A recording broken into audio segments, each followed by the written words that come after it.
ধন্যবাদ বিজ্ঞ বিচারক মণ্ডলী। বিজ্ঞ বিচারক মণ্ডলী আজকে পক্ষ দলের তৃতীয় বক্তা যেখানে শেষ করেছে সেখান থেকে শুরু করতে চাই।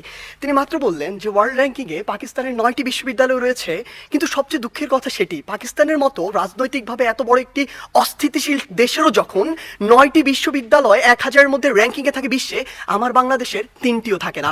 আমার বাংলাদেশ এ কারণেই সফলতম হতে পারে না। তিনি আজকে বললেন আমরা নাকি আমাদের যে স্বপ্ন সেটিকে বিশ্বাস করি না।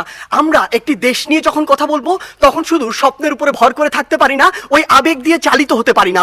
যদি আমার স্বপ্নকে বিশ্বাস করেই আমি দক্ষিণ এশিয়ার মধ্যে সফলতম হতে পারতাম তাহলে এত ছোট স্বপ্ন দেখতাম না, আমি পুরো পৃথিবীর মধ্যে সফলতম হওয়ার স্বপ্ন দেখতাম। কিন্তু স্বপ্ন এবং বাস্তবতার মধ্যে অনেক পার্থক্য রয়েছে। আজকে তাদের 3 বক্তা যে তথ্যগুলো দিয়ে গেলেন তাদের তথ্য অনুযায়ী 1971 থেকে আজকে 2022 সালে এসে বাংলাদেশ প্রত্যেকটি ক্ষেত্রে উন্নত হয়েছে। হ্যাঁ, আমরা বিশ্বাস করি উন্নত হয়েছে, কিন্তু দক্ষিণ এশিয়ার অন্যান্য দেশ কিংবা পৃথিবীর অন্যান্য দেশ কি বসে রয়েছে?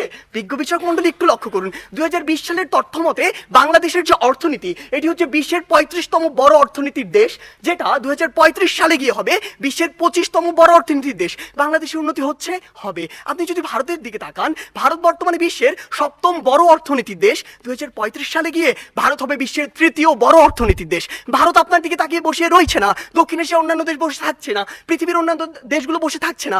আমাদের কথা হচ্ছে যখন আমরা দক্ষিণ এশিয়ার সফলতম হতে চাইবো, আমাদের সামনে যে একটি ব্যারিয়ার রয়েছে ভারত, সেটিকে আমাদের টপকে যেতে হবে। কেন আমরা যেতে পারবো না, কোথায় কোথায় সে বাধাগুলো রয়েছে সেগুলো নিয়ে আজকে আমরা কথা বলবো। তারা আজকে বললেন আমরা আন্তর্জাতিক অনেক স্বীকৃতি পেয়েছি। হ্যাঁ, আমরা অসংখ্য স্বীকৃতি পেয়েছি, কিন্তু আপনি এটি কেন বলছেন না যে ট্রান্সপারেন্সি ইন্টারন্যাশনাল 2021 সালে বলেছে দক্ষিণ এশিয়ার সবচেয়ে দুর্নীতিগ্রস্ত দেশ বাংলাদেশ। তারা বলেছে অন্তত আফগানিস্তানের পিছনে বাংলাদেশ রয়েছে, নেপাল, ভুটান এদের চেয়েও বাংলাদেশ বেশি দুর্নীতিগ্রস্ত দেশ। আপনি কেন এটি বলছেন না? বিগত 15 বছর ধরে আপনার দেশ থেকে যে পরিমাণ অর্থ পাচার হয়েছে তা দিয়ে আপনার দেশে 2 বছরের বাজেট দেওয়া যেত।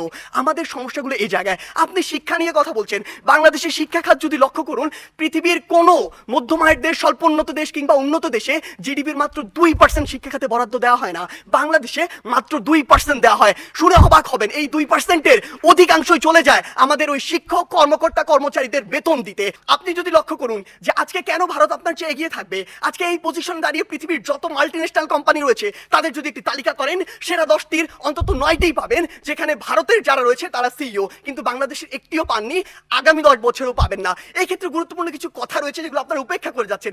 আপনারা কিভাবে ভারতের সাথে তুলনা করেন? একটু আগে একটি হাস্যকর কথা বলে গিয়েছেন যে ভারতে নাকি 0.2 মিলিয়ন অর্থাৎ মাত্র 2 লক্ষ মানুষ বিদ্যুতের সুবিধার কাছাকাছি যেতে পারেনি।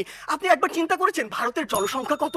130 কোটি জনসংখ্যার একটি দেশ, আর আপনি 17 কোটি জনসংখ্যা নিয়ে ভারতের সাথে তুলনা করছেন। আপনি যদি 17কে 130-এর সাথে তুলনা করে সে অনুযায়ী গুণ করতেন তাহলে দেখবেন ভারত আপনার চেয়ে অবশ্যই এগিয়ে রয়েছে। আপনি আজকে কথা বলছেন বাংলাদেশের বিভিন্ন খাত নিয়ে, কৃষি খাতের কথা বলছেন। বাংলাদেশের কৃষি খাতের জন্যই আমাদেরকে আরো ভুগতে হবে। বাংলাদেশের কৃষি খাতে আপনি এই জরিপে আর আপনার এই পরিসংখ্যানে যা দেখাচ্ছেন, কৃষকের কাছে যান সেটি দেখতে পাবেন না। কৃষক আজকে তার ধানে আগুন পর্যন্ত লাগিয়ে দেয়। এ হচ্ছে বাংলাদেশের অবস্থা। তাই বিজ্ঞ বিচারক মণ্ডলী, আমরা বিশ্বাস করি যে বাংলাদেশ দক্ষিণ এশিয়ার অবশ্যই সফল একটি রাষ্ট্র, তবে সফলতম হতে পারবে না। এর জন্য বাংলাদেশের আরো অনেক পথ পাড়ি দিতে হবে। ধন্যবাদ বিজ্ঞ বিচারক মণ্ডলী।